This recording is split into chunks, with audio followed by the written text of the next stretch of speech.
Olá, esse webinar irá discutir as novas recomendações para avaliação da função diastólica do ventrículo esquerdo utilizando a ecocardiografia. Esse documento foi proposto em associação da Sociedade Americana de Ecocardiografia e a Sociedade Europeia de Imagem Cardiovascular, tendo sido publicado na JACE no ano de 2016. A diretriz é bem cuidadosa em chamar a atenção que não basta apenas realizar o ecocardiograma na avaliação da função diastólica, mas é preciso também estar atento a dados clínicos de nosso paciente, avaliar com muito cuidado as dimensões cardíacas, principalmente do átrio esquerdo e do ventrículo esquerdo, obtenção cuidadosa da espessura da parede do ventrículo esquerdo, pois, a partir dela e dos diâmetros, nós vamos obter a massa ventricular esquerda. Observar tanto a frequência cardíaca quanto a pressão arterial no momento do exame. Observar a presença do ritmo cardíaco, se ele é sinusal ou se é um ritmo irregular. Avaliar com muito cuidado, através do apical 4 câmaras e o apical 2 câmaras, o volume do ato esquerdo e indexar esse volume pela superfície corpórea. Muito importante também, avaliar a fração de ejeção do ventrículo esquerdo utilizando a imagem bidimensional pela técnica de Simpson. E, muito importante também, avaliar se o nosso paciente a ser estudado, se ele possui doença da válvula mitral, seja doença estenótica, seja doença regurgitante. O guideline chama atenção que esse fluxograma que vamos aprender hoje não são aplicáveis necessariamente em crianças. A diretriz também chama muita atenção que existem vários fatores que prejudicam o estudo do fluxo mitral, prejudicando a obtenção de valores reais da velocidade da onda E mitral, as velocidades da onda A mitral e também da relação E sobre A. Alterações de pré-carga, alterações de idade, alterações de frequência cardíaca e doença da válvula mitral podem prejudicar essa importante variável. Observem nesse slide, em azul, a curva de Doppler mitral em um paciente com frequência cardíaca normal. Observem que a partir do momento que a frequência cardíaca aumenta, a velocidade da onda E diminui e a velocidade da onda A aumenta. Nos pacientes que estão bradicárdicos, observem que agora a velocidade da onda E aumenta e a velocidade da onda A diminui. Observe, então, que a frequência cardíaca ela pode interferir com o padrão de relação E sobre A. Observe nesse outro slide o que pode acontecer com o fluxo mitral ao variar da idade. Observem novamente em azul o padrão de Doppler de um paciente com idade intermediária. A partir do momento que o paciente tem maior idade, a curva se mostra a curva amarela, ou seja, a velocidade da onda E mitral cai e a velocidade da onda A mitral aumenta. Nos pacientes mais jovens, identificados na curva vermelha, nós observamos o aumento da velocidade da E mitral e uma diminuição da velocidade da A mitral, chamando o aspecto conhecido como padrão supernormal. Observem também o que acontece com o fluxo de veia pulmonar estudada pelo Doppler espectral, também com a variação da idade. Observem que pacientes com maior idade aumenta a velocidade da onda sistólica e diminui a velocidade da onda diastólica, sendo evidenciado também um aumento da velocidade A reversa. Nos pacientes com menor idade, nós observamos uma menor velocidade da onda sistólica pulmonar, assim como um incremento da velocidade da onda diastólica pulmonar. Mas, no contexto dessa diminuição de sistólica e aumento da diastólica, nós observamos uma diminuição da velocidade da A reversa. Observem também o comportamento da pressão dentro da câmara atrial esquerda com a variação da pré-carga. Observem na curva em azul, quando aumenta-se a pré-carga, ou seja, quando aumenta o retorno venoso, nós temos um aumento da pressão dentro do ato esquerdo. A partir do momento que a pré-carga diminui, nós temos uma queda das pressões dentro do ato esquerdo. É isso que acontece quando nós realizamos a manobra de Valsalva. Nós sabemos que assim que a manobra de Valsalva ela acontece, nós estamos diminuindo o retorno venoso tanto à câmara atrial direita como também à câmara atrial esquerda. Observem agora o comportamento do fluxo mitral com a variação da pré-carga. Observem em amarelo o padrão normal. A partir do momento que eu aumento a pré-carga, eu aumento a velocidade da onda E mitral e eu diminuo a velocidade da onda A mitral. Observem, quando eu diminuo a pré-carga, a velocidade da onda mitral E diminui, também havendo uma diminuição da onda E, da onda A mitral. Perfeito? Então, observem que condições como idade e pré-carga realmente prejudicam e podem influir não somente com a obtenção adequada de velocidades E e A, assim como podem prejudicar a nossa relação E sobre A. A diretriz também chama bastante atenção que nós devemos ter muito cuidado com medidas única normal, ou seja, avaliar mais de uma variável é muito importante no adequado estudo da função diastólica. Lembrando que os algoritmos utilizados para estimar a pressão diastólica final do ventrículo esquerdo, eles possuem uma menor acurácia em pacientes com função sistólica do ventrículo esquerdo normal. Importante também lembrar que os algoritmos não são 100% precisos. É muito importante estudar a diástole com muito cuidado em idosos, porque muitas vezes temos idosos, entre aspas, saudáveis, porque apresentam doença arterial coronariana, muitas vezes não detectada. Lembrando que a relação E sobre E' raramente se encontra com valores acima de 14 em pacientes considerados normais. Muito importante a identificação e avaliação anatômica de câmaras como o ato esquerdo e o ventrículo esquerdo, e também devemos ter muito cuidado na avaliação da função diastólica em pacientes com arritmia atrial crônica e hipertrofia ventricular esquerda patológica. Observem que nós iniciamos a nossa análise da função diastólica utilizando variáveis do 2D e variáveis do Doppler. Muito importante avaliar através do fluxo mitral, utilizando o Doppler pulsátil, a velocidade da onda E mitral, a velocidade da onda A mitral e a relação E sobre A. Utilizando o Doppler tissular, nós vamos obter a velocidade E miocárdica do anel mitral lateral e a velocidade da onda E miocárdica do anel mitral septal. E aí, vamos obter a conhecida relação E sobre a linha média. Através do Doppler pulsátil, vamos observar principalmente a relação sístole-diástole e a velocidade e duração máxima da onda A reversa, utilizando o Doppler de veia pulmonar.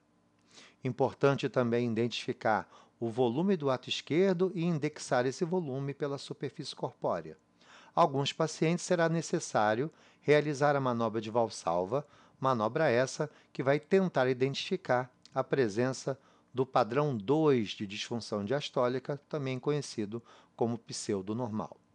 Grande importância na identificação da velocidade máxima da regurgitação tricúspide utilizando o Doppler contínuo, e duas variáveis também importantes, que é o tempo de relaxamento isovolumétrico e o tempo diferencial entre o E menos o E'. Ou seja, Vamos realizar um ecocardiograma com um eletrocardiograma trigado e vamos medir o tempo que vai do início do QRS até o início da onda E mitral e vamos subtrair do tempo que vai do início do QRS ao início da onda E miocárdica. O TRIV dividido por esse tempo é uma variável de importância na avaliação da função diastólica. Observem também um chamado de atenção da diretriz em relação aos cuidados que devemos ter no momento de se colocar o volume de amostra do Doppler tissular, seja no anel mitral septal, seja no anel mitral lateral. Observem nesse slide a maneira correta de se colocar o volume de amostra, no máximo a 1 centímetro do anel mitral. Observem que, nesse exemplo, foi colocado o volume de amostra na parede basal do septo interventricular. Isso é incorreto. Observem abaixo à esquerda, utilizamos um ganho muito baixo, não identificando as reais velocidades. E também, nesse outro exemplo, utilizando um filtro muito grande, filtrando velocidades próximas do nadir. Observem também a dificuldade, muitas vezes, que encontramos de colocar o volume de amostra do anel mitral lateral. Algumas vezes, esse volume de amostra é colocado dentro da cavidade ventricular esquerda, outras vezes, ele é colocado em cima do segmento basal da parede anterolateral, algumas vezes também colocado fora da cavidade e, às vezes, também colocado na parede lateral do ato esquerdo. Então, nós devemos ter muito cuidado na real localização onde devemos colocar o nosso Doppler tissular. Outra coisa muito importante é nós lembrarmos qual é o mecanismo da manobra de Valsalva. Nós sabemos que, com a diminuição do retorno venoso para o coração, a pressão da cavidade atrial esquerda diminui. A manobra de Valsalva será considerada eficaz quando há uma queda de pelo menos 10% das velocidades das ondas E e das ondas A do fluxo mitral.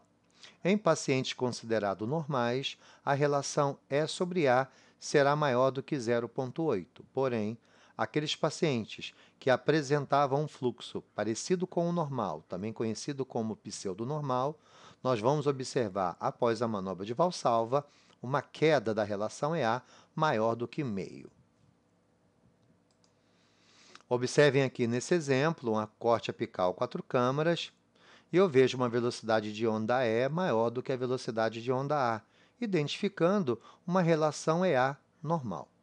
Vejam, a partir do momento que o paciente realiza a manobra de Valsalva, nós identificamos uma queda das velocidades de A e um aumento de E, e um aumento das velocidades de A, mostrando que esse paciente desenvolveu, assim que eu diminuo o retorno venoso, um padrão do tipo 1. Quando isso acontece, nós confirmamos que, na verdade, esse paciente não tinha um padrão normal de enchimento diastólica. Na verdade, ele era portador da disfunção diastólica do tipo 2, também conhecido como pseudonormal.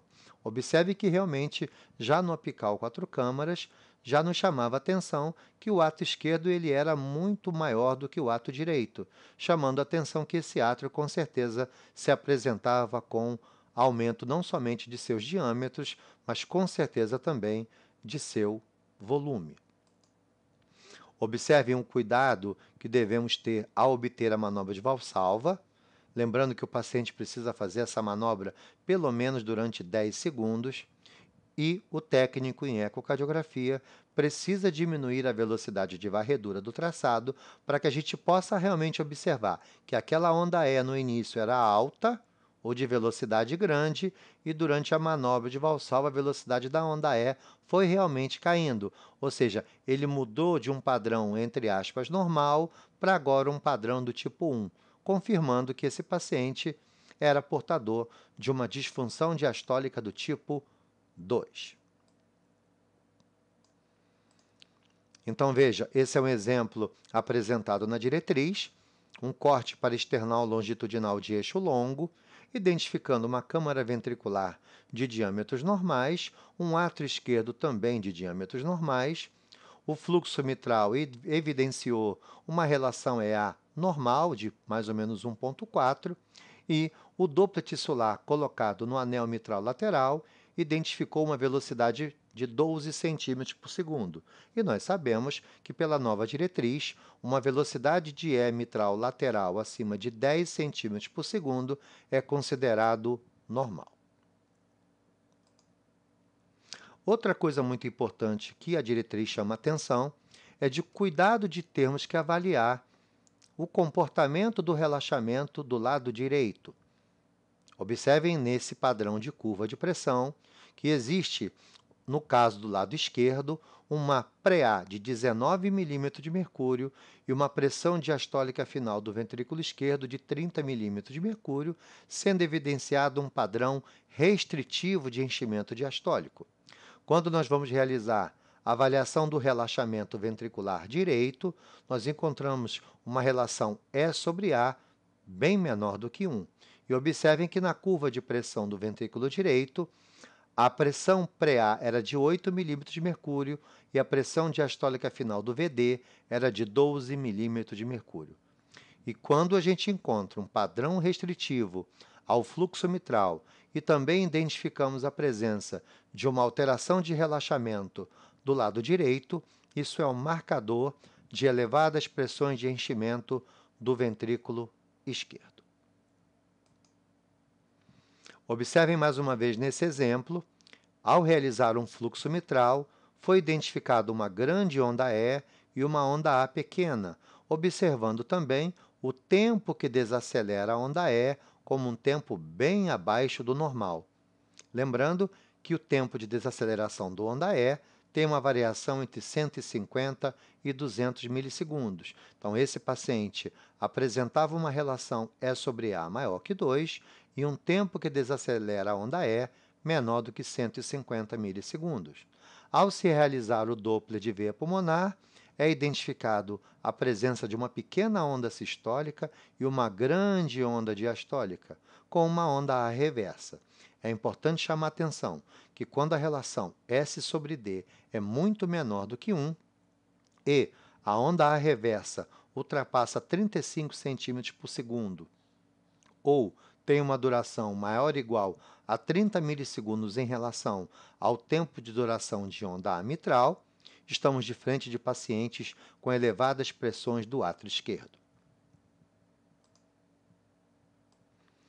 Observem também nesse exemplo a velocidade de onda E bastante elevada, com uma onda A bem pequena, com um tempo de desaceleração de onda E em torno de 200 milissegundos. Observem que no Doppler de veia pulmonar, nós encontramos uma relação sístole-diástole bem menor do que 1 e uma grande onda reversa, não somente uma velocidade bastante aumentada, mas também uma duração dessa onda A reversa, com certeza, muito mais do que 30 milissegundos em comparação com a duração da onda A do fluxo mitral. Observem aqui, mais uma vez, o fluxo mitral de um paciente com cardiopatia hipertensiva que apresentava no ecocardiograma uma fração de ejeção do ventrículo esquerdo normal.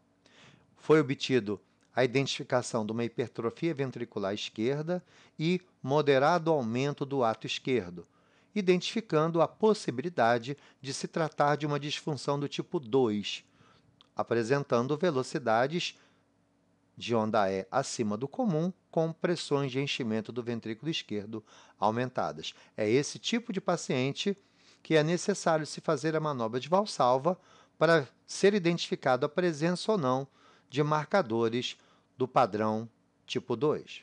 Observem à direita, novamente um fluxo mitral, mas agora nós identificamos uma onda muito importante na avaliação da função diastólica, que é a velocidade da onda L. A onda L, ela marca o enchimento lento do ventrículo esquerdo. E sabemos que ondas L acima de 20 centímetros por segundo são marcadores de elevadas pressões do átrio esquerdo. Observem mais uma vez nesse exemplo o pico de onda E, a onda A da contração atrial e entre a onda E e a onda A nós identificamos velocidade de enchimento no período do enchimento lento. Essa é a onda L. Observem também que no Doppler tecidual do anel mitral septal se identifica a onda E miocárdica primariamente, a onda A miocárdica entre a onda E miocárdica e A miocárdica, nós também identificamos a onda L, mostrando que esse paciente com certeza apresenta elevadas pressões de enchimento do ventrículo esquerdo.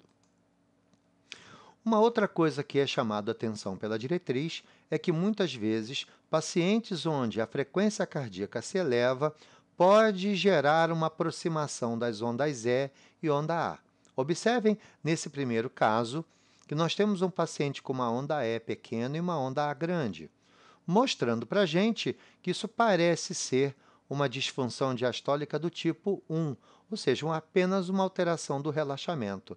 Mas observem que, a partir do momento que a onda E retorna, logo, muito precocemente, a onda A se inscreve. Então, é muito importante nós tentarmos identificar em que momento a onda A começa a sua inscrição. Isso pode ser um marcador de elevadas pressões de enchimento do ventrículo esquerdo. Observem, a partir do momento que a frequência cardíaca diminui, esse paciente primariamente tinha 82 batimentos e agora, após medicação, ele foi para 65 batimentos. Observem que com 65 batimentos, agora aparece uma onda E com velocidades maiores do que a onda A, mostrando que esse paciente, na verdade, ele não tinha uma alteração de relaxamento, e sim o padrão chamado pseudonormal. O que gerou o quadro de alteração de relaxamento foi o aumento da frequência cardíaca. Então, é muito importante, e a diretriz chama a atenção disso, de estarmos atentos não somente à pressão arterial, mas à frequência cardíaca no momento do estudo.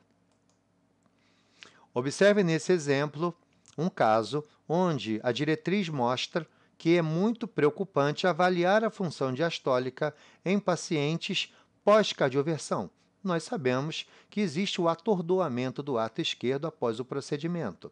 Observem que no 0 ou 1 primeiro dia de cardioversão, nós tínhamos um padrão bastante restritivo de enchimento diastólico, com uma onda E grande, uma onda A pequena e uma relação E sobre A de 4,2. Mas observem que logo no terceiro dia após o procedimento de cardioversão, houve uma importante queda não somente da onda E mitral, mas também da relação E sobre A, indo de 4,2 para agora 0,7, mostrando que nesse momento esse ventrículo esquerdo apresenta o padrão de disfunção diastólica do tipo 1.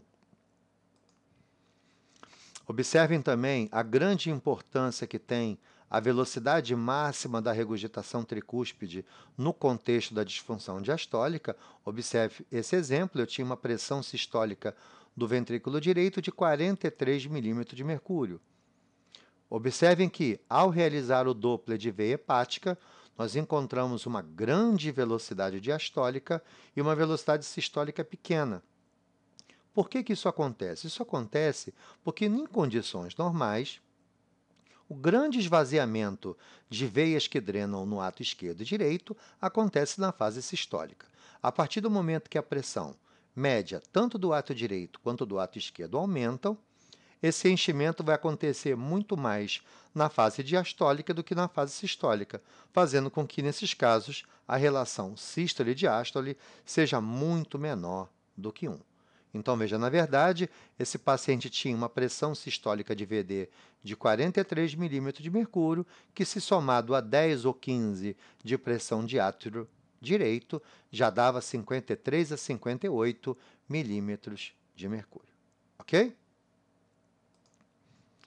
E aí, começam os fluxogramas que são apresentados por esse documento para iniciar o estudo da função diastólica do ventrículo esquerdo.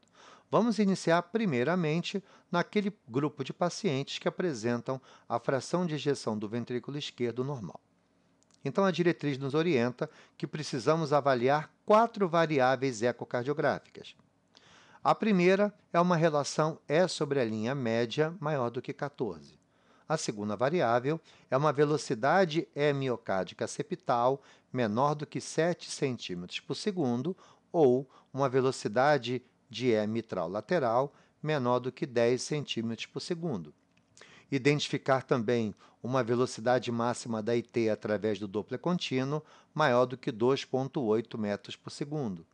E, ao realizar o cálculo do volume do ato esquerdo, se indexa pela superfície corpórea e ele tem que obter acima de 34 ml por metro quadrado.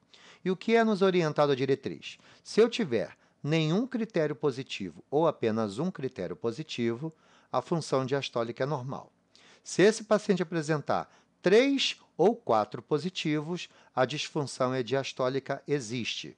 E se eu tiver apenas 2 positivos, essa avaliação não pode ser realizada e no laudo nós vamos colocar que a avaliação da função diastólica é indeterminada.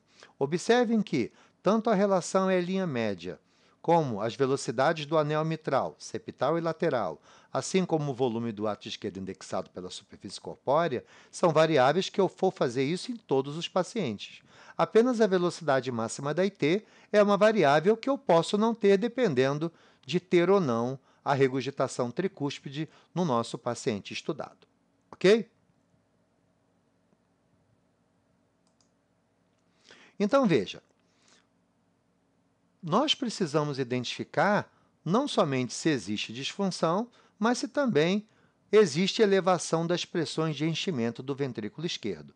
Então, naqueles pacientes com fração de ejeção ventricular esquerda normal, com disfunção, ou fração de ejeção ventricular esquerda baixa, nós vamos seguir a nossa diretriz.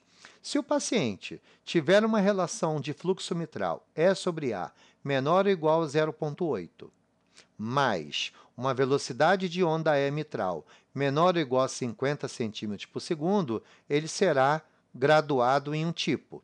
Se ele tiver uma relação E sobre A maior do que 2, será graduado em outro tipo. E existe aquele grupo intermediário que apresenta uma relação E sobre A menor ou igual a 0,8, somado a uma onda E mitral maior do que 50 cm por segundo, ou apenas uma relação E sobre A entre 0,8 e 2,0. Então, vamos agora analisar separadamente cada uma dessas três situações. Aquele paciente que apresentar uma relação E sobre A menor ou igual a 0,8, somado a uma velocidade de onda E mitral menor ou igual a 50 cm por segundo, esse paciente será graduado como disfunção diastólica de grau 1 e com pressões do ato esquerdo normais. Aquele paciente que apresenta uma relação E sobre A maior ou igual a 2, todos esses pacientes serão classificados como disfunção diastólica do ventrículo esquerdo de grau 3, com elevadas pressões da câmara atrial esquerda. E aí, o grupo intermediário, aquele grupo onde a relação E sobre A é menor ou igual a 0,8, mais a velocidade de onda E mitral acima de 50 cm por segundo, ou uma relação E sobre A entre 0,8 e 2,0. Nesse grupo de pacientes, nós precisamos identificar três variáveis. A primeira variável é a relação E sobre a linha média maior do que 14. A velocidade máxima da IT maior do que 2,8 metros por segundo e o volume do átrio esquerdo indexado pela superfície corpórea maior do que 34 ml por metro quadrado. Se esse paciente tiver 2 de 3 ou 3 de 3 negativos, a disfunção diastólica será graduada como tipo 1, com pressões do átrio esquerdo normal. Porém, se esse paciente tiver 2 de 3 ou 3 de 3 positivos, a disfunção diastólica será graduada como tipo 2 e a pressão do átrio esquerdo será aumentada. É importante também, naqueles pacientes que tiverem somente 2 critérios avaliados, ou seja, quando aqueles pacientes que não tiverem, por exemplo, a velocidade máxima da IT obtida, nós vamos olhar para apenas 2 critérios. Se os 2 forem negativos, a disfunção diastólica é de grau 1 e a pressão do átrio esquerdo é normal. Se eu tiver 2 positivos, a disfunção diastólica é de grau 2 e a pressão do ato esquerdo é aumentada. E aquele grupo de pacientes que apresentou um positivo e um negativo, nós não podemos classificar a disfunção diastólica e também não podemos avaliar a pressão do átrio esquerdo. Observem que a diretriz disponibiliza essa tabela, identificando, através das alterações de relaxamento, da pressão do ato esquerdo, da relação EA mitral, da relação E sobre a linha média, da velocidade máxima da regurgitação tricúspide e do volume do ato esquerdo indexado, como eu posso diferenciar a disfunção de grau 1, a disfunção de grau 2 e a disfunção de grau 3. E aí, uma grande contribuição dessa nova diretriz é orientar ao grupo de ecocardiografistas a avaliação da função diastólica em situações especiais, como a cardiomiopatia hipertrófica, a cardiomiopatia hipertrófica associada com uma regurgitação mitral moderada ou severa, a insuficiência aórtica aguda ou crônica, a cardiomiopatia restritiva, doenças valvares como a estenose mitral e a insuficiência mitral, pacientes com transplante cardíaco, pacientes em uso de marcapasso e com bloqueio atrioventricular, pacientes com taquicardia sinusal e fibrilação atrial, assim como pacientes com hipertensão arterial pulmonar. Então, nós vamos ver essas condições em separado. Observem que, no contexto do estudo da função diastólica de um paciente com cardiomiopatia hipertrófica, se esse paciente não apresentar regurgitação mitral moderada ou importante, nós vamos precisar olhar para 4 variáveis. A relação E sobre a linha média maior que 14, a duração da onda A reversa menos a duração da onda A mitral maior ou igual a 30 milissegundos, velocidade máxima da IT maior do que 2,8 metros por segundo e um volume do ato esquerdo indexado pela superfície corpórea maior do que 34 ml por metro quadrado. Se o nosso paciente tiver apenas um critério positivo, a pressão do ato esquerdo não pode ser determinada e nós não podemos graduar a disfunção diastólica. A partir do momento que eu tenho 3 ou 4 positivos, esse paciente terá disfunção diastólica de grau 2, com elevação das pressões do ato esquerdo. E, se esse paciente apresentar apenas 2 positivos, a disfunção diastólica é graduada como grau 1 e a pressão do ato esquerdo é normal. Observe nesse exemplo a presença de um estreitamento real da via de saída do ventrículo esquerdo, um padrão de fluxo mitral evidenciando uma velocidade de E maior do que a velocidade de A, velocidade de E miocárdica tanto no anel septal como no anel lateral com velocidades bastante reduzidas, sendo identificada uma relação E sobre a linha média maior do que 14, e a regurgitação tricúspide sendo observada uma velocidade bem acima do 2,8 metros por segundo, sendo evidenciada uma pressão sistólica do VD de 46,9 milímetros de mercúrio. Mas observem que nos pacientes portadores de cardiomiopatia hipertrófica que apresentarem regurgitação mitral moderada ou regurgitação mitral grave, nós não vamos poder avaliar a relação E sobre a linha média e também não vamos poder avaliar o volume do ato esquerdo indexado no contexto da graduação da função diastólica. Nesse grupo de pacientes, os achados que vão sinalizar elevações de pressão de enchimento do ventrículo esquerdo é a duração da A reversa menos a duração da A mitral maior do que 30 milissegundos e a velocidade máxima da regurgitação tricúspide acima de 2,8 metros por segundo.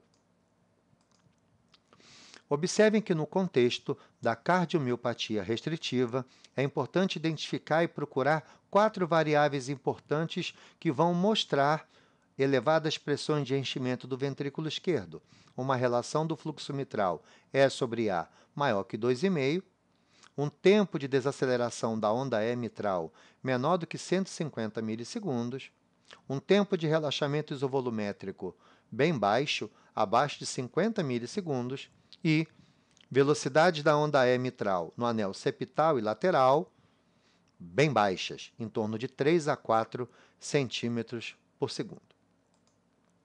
Uma outra contribuição importante dessa diretriz foi um fluxograma criado para tentar diferenciar a pericardite constritiva da cardiomiopatia restritiva. O que o fluxograma nos avisa? Nós vamos estudar o nosso paciente e vamos buscar, primeiro, uma relação E sobre A maior do que 0,8. E segundo, identificar uma dilatação da veia cava inferior. Nós sabemos que, se o nosso paciente não tiver uma relação E sobre A maior do que 0,8 e também não tiver a veia cava inferior dilatada, dificilmente esse paciente seria portador de pericardite constritiva ou de cardiomiopatia restritiva. O segundo ponto, após confirmados os achados iniciais, nós vamos buscar identificar a presença daquele movimento anormal do septo interventricular com a respiração. Caso você tenha uma grande suspeita de ter doença e não encontrou um movimento anormal, nós estamos autorizados a migrar para um outro exame de imagem para tentar diagnosticar, seja ele o cateterismo, seja ele a ressonância nuclear magnética. Caso o nosso paciente tenha apresentado o movimento anormal do septo com a respiração, nós vamos agora obter a velocidade da onda E no anel mitral septal. Observem o cuidado de não utilizar a onda E do anel mitral lateral, porque nós sabemos que pacientes com pericardite constritiva apresentam velocidade da onda E no anel mitral septal maior do que a onda E no anel mitral lateral. A isso chamamos ânulos reversos. Ok? Então, nesse fluxograma, nós vamos utilizar a velocidade da onda E do anel mitral septal.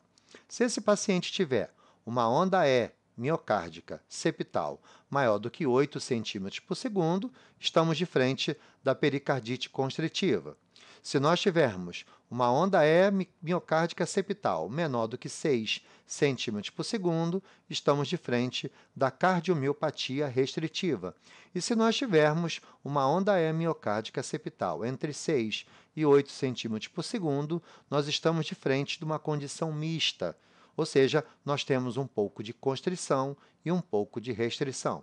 Lembrando que existem também outros marcadores adicionais da cardiomiopatia restritiva, que é um tempo que desacelera a onda E menor que 150 milissegundos, um TRIV menor do que 50 milissegundos, uma relação E sobre a linha maior do que 15, um volume do ato esquerdo indexado maior do que 40 ml por metro quadrado e uma fração sistólica de veia pulmonar menor do que 40%. Observem nesse exemplo, também apresentado na diretriz, um paciente com amiloidose cardíaca. Observem no fluxo mitral uma grande velocidade de onda E e uma pequena velocidade de onda A, sendo identificado com certeza um tempo que desacelera a onda E muito baixo. Observem que no anel mitral septal e no anel mitral lateral, realmente velocidades bastante diminuídas no Doppler solar. E, ao realizar o speckle tracking, observamos as taxas de deformação longitudinal preservadas no segmento apical do ventrículo esquerdo. Isso é um achado característico da amiloidose cardíaca, conhecido como apical sparing.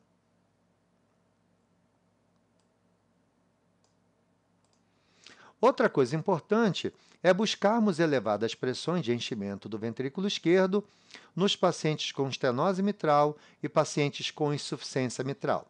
Nos pacientes com estenose mitral, nós vamos precisar olhar para 3 variáveis. Primeiro, é aquela variável que foi falada no início, que é o TRIV dividido pelo tempo diferenciado entre o E e o E'. Valores abaixo de 4,2 são marcadores. Velocidade da onda A mitral acima de 1,5 centímetros por segundo. E o TRIV menor que 60 milissegundos, chamando a atenção da alta especificidade dessa variável. Na regurgitação mitral, nós temos um TRIV dividido pelo tempo diferencial E sobre a linha menor do que 5,6. A duração da A reversa menos a mitral maior ou igual a 30 milissegundos.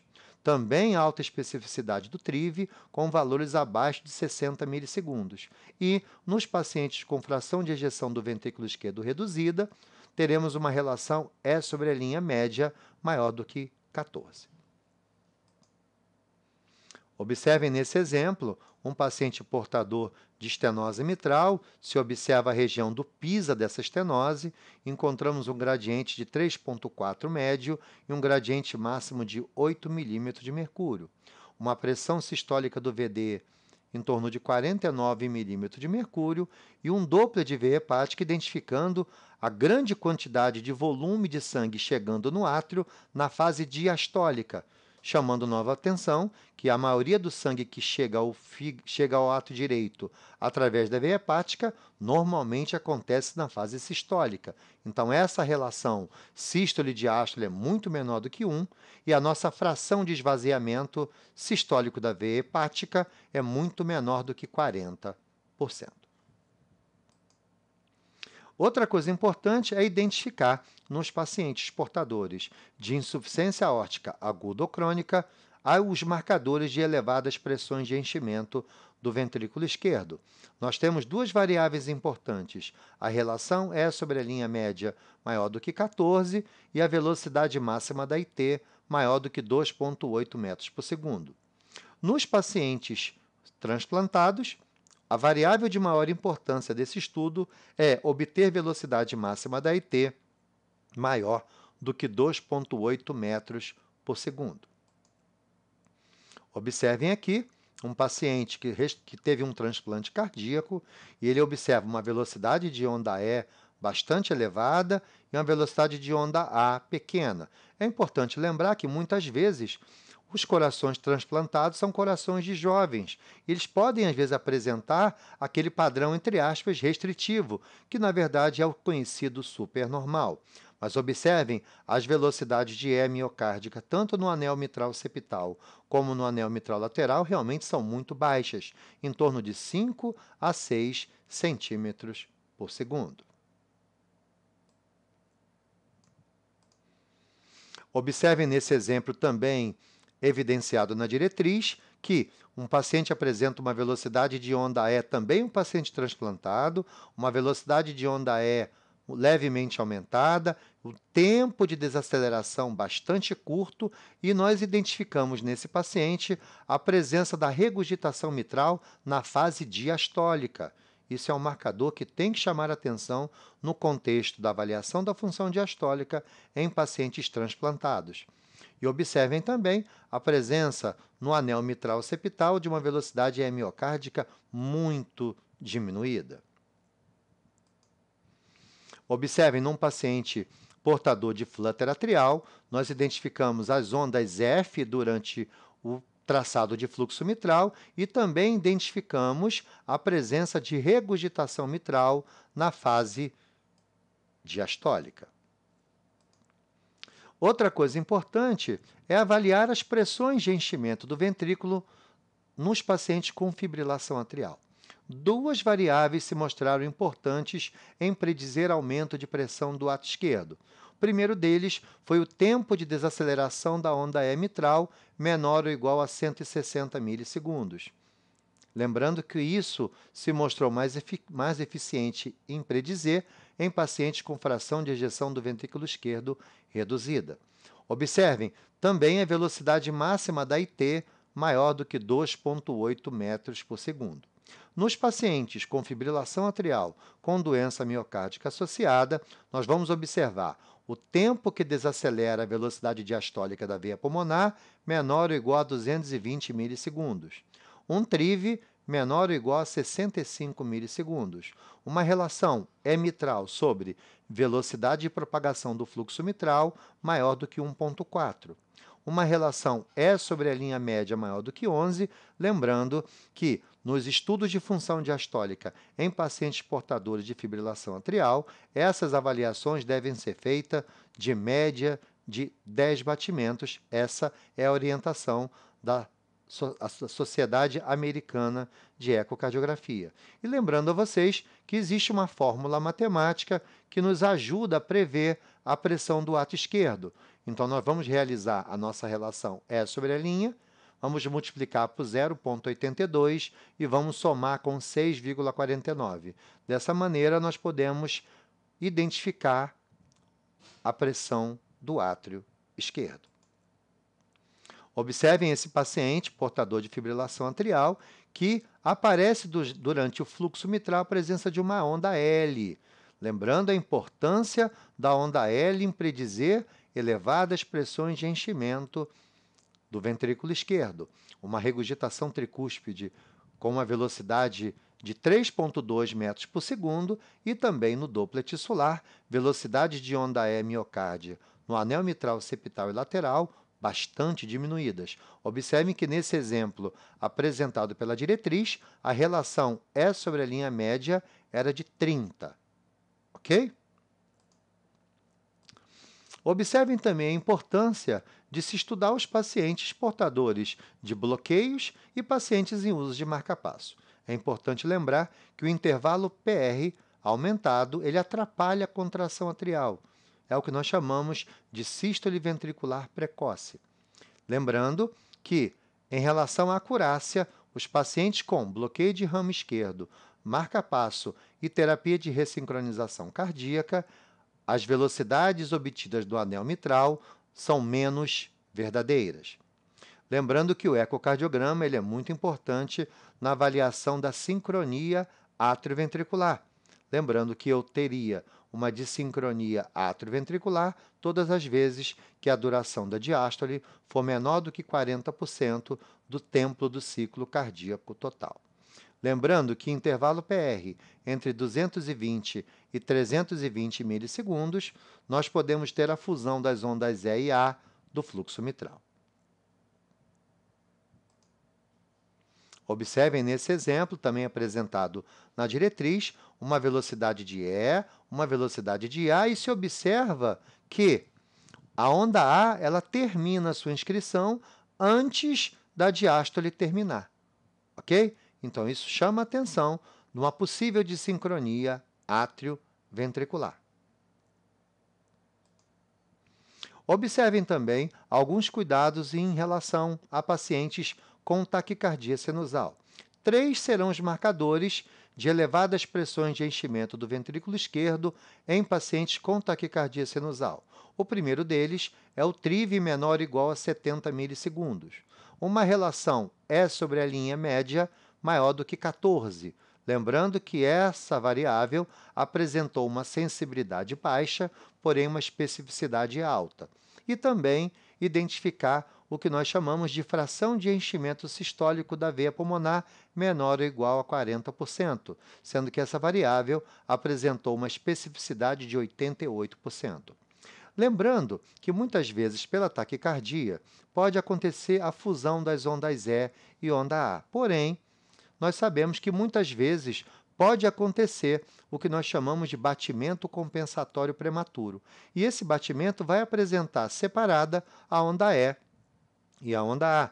E a Associação Americana de Ecocardiografia validou o estudo da relação EA nesse batimento compensatório prematuro. E lembrando que também temos uma fórmula matemática para avaliar a pressão do ato esquerdo em pacientes com taquicardia sinusal, que seria a relação E sobre a linha vezes 1,47 mais 1,55. Outra coisa que a diretriz chama atenção é avaliar as condições de aumento de pressão do átrio no contexto da hipertensão pulmonar. Nós sabemos que quando a hipertensão pulmonar é de causa cardíaca, a relação E mitral sobre E' lateral é maior do que 13. Já nos casos de causas não cardíacas, a relação E sobre a linha lateral é menor do que 7. Outra coisa importante que a diretriz chama atenção é sobre o teste de estresse diastólico. Nós sabemos que muitas vezes nós vamos realizar um exame de uma senhora de 70, 75 anos que relata uma intensa dispneia ao fazer esforço, mesmo que pequeno, e que você faz o seu eco e encontra apenas uma alteração do tipo 1. Então, é importante colocar esse paciente em exercício físico para ver se as pressões de enchimento do ventrículo vão se elevar com o exercício físico. E aí nós vamos avaliar 4 variáveis durante o teste. A relação E sobre a linha média maior que 14, a relação E sobre a linha septal maior que 15, a velocidade máxima da IT maior do que 2,8 metros por segundo e a velocidade da onda E miocárdica no anel mitral septal menor do que 7 centímetros por segundo. Se nós tivermos no nosso teste pelo menos 3 achados desses positivos, isso é um teste chamado positivo para disfunção diastólica. Veja nesse exemplo, um paciente que em repouso tinha uma onda E miocárdica de 5 centímetros por segundo, uma onda E mitral de 50 centímetros por segundo e a velocidade da regurgitação tricúspide máxima era 2,6 metros por segundo. Após o exercício físico, nós encontramos uma onda E miocárdica de 5 centímetros por segundo. Observamos agora um importante aumento da velocidade da onda E mitral, que saiu de 50 centímetros por segundo para 95 centímetros por segundo. E também a regurgitação tricúspide, que tinha uma velocidade de 2,6 metros por segundo, ela foi com exercício para 3,5 metros por segundo. Ok? Então, eu gostaria de agradecer a todos a participação nessa discussão da diretriz. Qualquer dúvida que vocês tiverem, podem entrar em contato conosco pelo contato@cursodeecocardiografia.com, que a gente com certeza terá um prazer enorme em discutir essa diretriz com cada um de vocês. Quem tiver interesse dos slides dessa aula, basta entrar em contato com contato@cursodeecocardiografia.com, que nós teremos um prazer de liberar esse material para vocês. Um grande abraço.